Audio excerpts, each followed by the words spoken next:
Topper बनने के लिए आपको किन किन चीज़ों पर ध्यान देना जरूरी है। तो एक टॉपर क्या क्या स्टेप्स को फॉलो करता है वो मैं आपके साथ डिस्कस करने वाली हूँ। तो हेलो एवरीवन, ये जो वीडियो है वो पूरा रहने वाला है कि आप किस तरीके से टॉपर्स जर्नी स्टार्ट कर सकते हैं।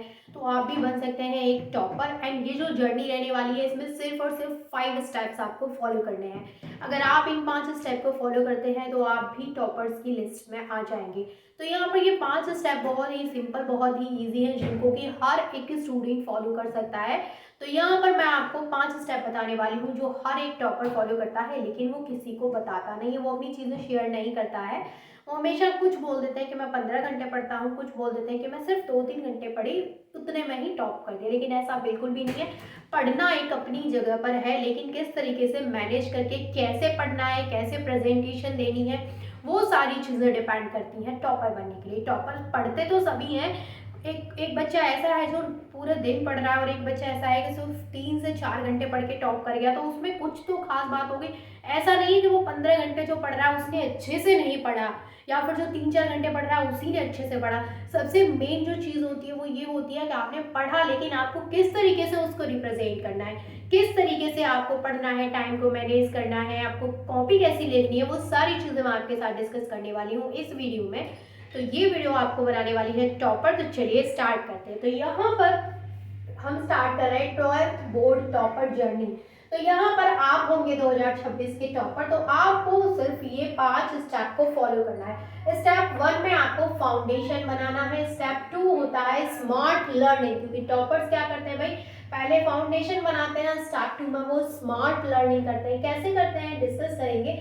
स्टेप 3 है मास्टरिंग द पैटर्न। आपको क्या करना है, जो पैटर्न है उसको मास्टरिंग करना है। ठीक है। फोर्थ जो स्टेप है वो है प्रेजेंटेशन स्किल्स। आपके पास प्रेजेंटेशन स्किल्स होने चाहिए कि आपको किस तरीके से जो आपने पढ़ा है, जो आपने याद किया है, आपको किस तरीके से उसको एग्जाम में रिप्रेजेंट करना है। ठीक है। और फिफ्थ जो स्टेप है यहाँ पे वो है टॉपर्स माइंडसेट, के उनका माइंडसेट कैसा, एक टॉपर बनने के लिए माइंडसेट कैसा होना चाहिए, सारी चीजें हम यहाँ पे डिस्कस करने वाले हैं। तो स्टेप 1 जो फाउंडेशन है भाई, फाउंडेशन में टॉपर्स क्या करते हैं, क्योंकि आपको पता है कि आपका जो पेपर है वो एनसीईआरटी बेस्ड ही रहता है। तो सबसे पहले जो एनसीईआरटी है उसका बेस एकदम क्लियर करिए। एनसीईआरटी को अपना बेस बनाओ किसी भी क्लास में। अगर आप 10th में है, अगर आप 12th में है, तो अपना जो एनसीईआरटी का आपका बेस है उसको अच्छा बनाओ।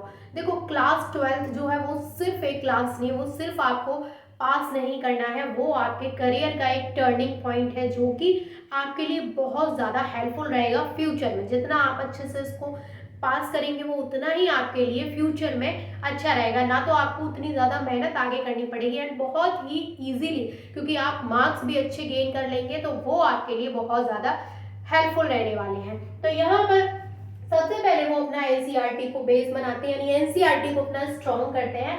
एंड देन वो क्या करते हैं भाई, वो एक चीज चेक करते हैं कि जो हाई वेटेज है, हाई वेटेज चेक लिस्ट होती है उनके पास, उसमें वो देखते हैं कि कौन से चैप्टर से ज्यादा आ रहा है और फिर कौन कौन से टॉपिक है जो ज्यादा रिपीट हो रहे हैं। तो वो हाई टॉपिक चेक करते हैं, हाई वेटेज चैप्टर चेक करते हैं, उसमें से हाई वेटेज टॉपिक निकालते हैं और उनको बार बार रिवीजन करते हैं, उनका बार बार रिवीजन करते हैं, उनको बार बार पढ़ते हैं, जिससे कि वही चीज उनको आगे ले जाती है और एक टॉपर बना देती है। अब यहाँ पे थर्ड जो चीज है वो ये है कि वो हमेशा अपने नोट्स बनाते हैं। ऐसा नहीं है कि वो किसी से भी नोट्स ले लें कि भाई तुम मुझे नोट दे दो, भाई तुम मुझे नोट दे दो। वो क्या करते हैं, वो अपने खुद के शॉर्ट नोट्स या फिर लॉन्ग नोट्स प्रिपेयर करते हैं। तो वो अपने ही नोट्स को रिवाइज करते हैं, क्योंकि वो अपनी लैंग्वेज में अपने हिसाब से बनाते हैं, उनको बार बार रिवाइज करते हैं। तो वो चीज उनके लिए बहुत ज्यादा हेल्प करती है। अब हम बात करते हैं यहाँ पे स्मार्ट लर्निंग आप कैसे कर सकते हैं। देखिए स्मार्ट लर्निंग में 2 पॉइंट्स आपको याद करने हैं, एक तो है एक्टिव रिकॉल और दूसरा है पीरियोडिक रिवीजन। एक्टिव रिकॉल का मतलब क्या है, जैसे आपने कोई भी चैप्टर पढ़ा, ठीक है, आपने वो चैप्टर पढ़ा, जैसे मान लो आपने सोल्यूशन चैप्टर पढ़ा, आपने सोल्यूशन चैप्टर पढ़ा एंड फिर आपने बुक को बंद कर दिया, फिर आप अपने आप खुद को बताइए कि आपने क्या पढ़ा, बिना देखे बताइए और बताइए कि आपने क्या पढ़ा, और उसको ऐसे एक्सप्लेन करिए जैसे आपके सामने क्या है, मान के चलो आपके सामने कोई बच्चा है, फिर आपको उसको समझाना है कि आपने सॉल्यूशन को कैसे पढ़ा, और बिल्कुल ऐसे समझाना है कि सामने वाले की समझ में आ जाए, आपको पॉइंट टू पॉइंट सारी चीजें क्लियर करनी है। तो इसको बोलते हैं कि एक्टिव रिकॉल, यानी आपने पहले पढ़ा, फिर बुक बंद कर दी, फिर आपने उसको एक्टिव रिकॉल किया, तो वो आपको ज्यादा अच्छे से क्लियर हो गया।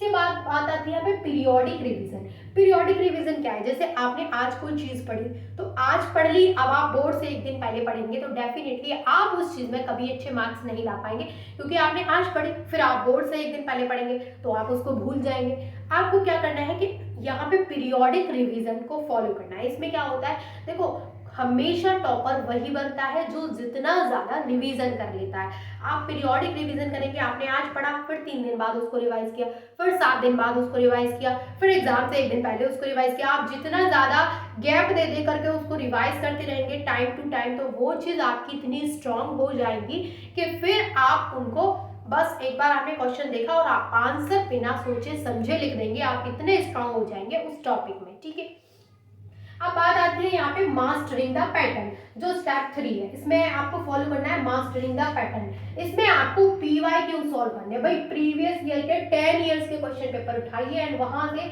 आप अपने क्वेश्चन सॉल्व करिए एंड वीकली मॉक टेस्ट दीजिए। ये आपके लिए बहुत ज्यादा इंपॉर्टेंट रहने वाला है। पीवाईक्यूज आपने सॉल्व किया, आपको सारा समझ में आने वाला है कैसा पैटर्न है, किस तरीके के क्वेश्चंस हैं, क्वेश्चंस भी रिपीट होते रहते हैं, वही पैटर्न पे रिपीट होते हैं। तो पीवाईक्यू सॉल्व करिए एंड मॉक टेस्ट सॉल्व करिए, ये टॉपर जरूर करते हैं। ठीक है, नेक्स्ट है हमारा प्रेजेंटेशन स्किल्स। आपका प्रेजेंटेशन स्किल्स ऐसा होना चाहिए जैसे कि सामने जब आपका एग्जामिनर जब आपकी कॉपी को चेक करे तो वो एकदम आपको आपको उसको पढ़ने की जरूरत ही ना पड़े, आपने इस तरीके से आपको उसको प्रेजेंट किया हो कि वो पहली बार में देखे और बोले नहीं बहुत अच्छा लिखा है इसने। तो उसमें आपको क्या करना है, जो टॉपर्स हमेशा क्या करते हैं कि अपनी चीज को बहुत अच्छे से प्रेजेंट करना जानते हैं, यानी उनके पास प्रेजेंटेशन स्किल्स होते हैं। और प्रेजेंटेशन स्किल्स होते कैसे हैं, यहाँ पर क्या होता है कि आपने कोई भी आंसर पढ़ा, अब आपने पैराग्राफ में भर भर के 5-6 पैराग्राफ बना दिए, इतना टाइम किसी के पास नहीं है कि वो आपके पैराग्राफ्स को डिटेल में जाके पढ़ेंगे। आपको क्या करना है, पॉइंट बना बना के हर चीज को लिखना है। आपने पॉइंट्स में लिखा तो वो जस्ट ऐसे ही पॉइंट पड़ेगा, अरे बहुत सुंदर इसने लिखा है, वो आपको फुल मार्क्स देगा ही देगा। अब यहाँ पे बात करते हैं क्लीन डायग्राम। जब भी आप कोई भी डायग्राम वहां पे ड्रॉ कर रहे हैं तो कोशिश करिए कि उसको क्लीन ड्रॉ करें एंड उस पे जो लेबलिंग करनी है वो बहुत ही अच्छे से, हर एक नाम आपको इतना अच्छे से वहां पे बताना है कि डायग्राम देखे फिर आपकी थ्योरी को वो पढ़े ही ना, आपका डायग्राम देख के ही आपको मार्क्स मिल जाएंगे। क्योंकि सबसे जो जब भी डायग्राम वाला आंसर आप अटेम्प्ट कर रहे हैं तो उसमें क्या होता है कि उस क्वेश्चन में वो सिर्फ और सिर्फ आपके आंसर में सिर्फ और सिर्फ आपके डायग्राम पे ही मेन फोकस रहता है। अब यहाँ पे हम बात करेंगे लास्ट के टॉपर्स का जो माइंड सेट है वो कैसा रहता है। अब आप भी एक टॉपर बनने वाले हैं तो आपका माइंडसेट कैसा रहना चाहिए। सबसे पहली चीज कि आप जो भी पढ़ रहे हैं, आपने आज 3 घंटे पढ़ा, आपको कल भी 3 घंटे पढ़ना है, आपको परसों भी 3 घंटे पढ़ना है। सबसे पहले कंसिस्टेंसी को मेंटेन करिए। ऐसा नहीं है कि मैंने आज आपको बता दिया, आज आपने कोई भी मोटिवेशनल वीडियो देख लिया ना, आपने 4 घंटे पढ़ाई कर ली, फिर कल आपका जो मोटिवेशन है वो डाउन हो गया। सेल्फ मोटिवेशन ही हमेशा काम आता है, किसी भी मोटिवेशनल वीडियो से आप मोटिवेट नहीं हो सकते हैं। आप जितना खुद से मोटिवेट होंगे, आप सोचो कि आपको पढ़ना है, आपको कुछ करना है, तो आप उसको क्या करें। टॉपर्स कभी भी ऐसे नहीं कि हर दिन उठ करके और मोटिवेशनल वीडियो देख रहे हैं। उनका क्या है कि उनको पता है कि उनको आगे बढ़ना है, उनको फ्यूचर में बहुत कुछ करना है, तो उनका जो माइंड सेट है वो सेट ही रहता है। उसको कोई भी उनके माइंड सेट को वहां से बिगाड़ नहीं सकता, कोई भी उनको डिस्ट्रैक्ट नहीं कर सकता है।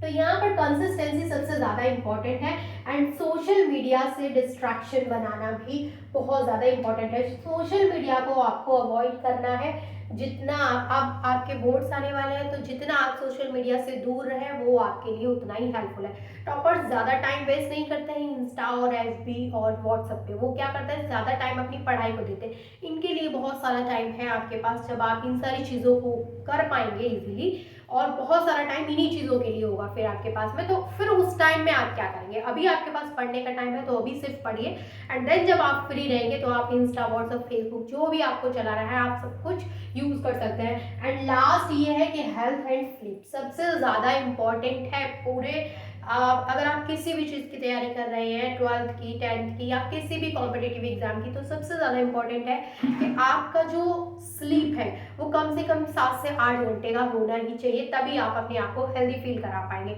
अब देखो दूसरी चीज़ ये है कि जब तक आप हेल्दी नहीं होंगे तब तक किसी चीज़ को पढ़ने में मन नहीं लगेगा, तो अपनी हेल्थ का आपको बहुत ज़्यादा ध्यान रखना है एंड देन आपको किसी भी एग्ज़ाम की तैयारी करनी है। तो आई होप कि ये पाँचों स्टेप आप फॉलो करेंगे एंड डेफिनेटली मैं गारंटी के साथ कह रही हूँ, अगर आपने ये पाँचों स्टेप फॉलो किए आज से ही, तो आपको टॉपर बनने से बोर्ड में कोई नहीं रोक पाएगा।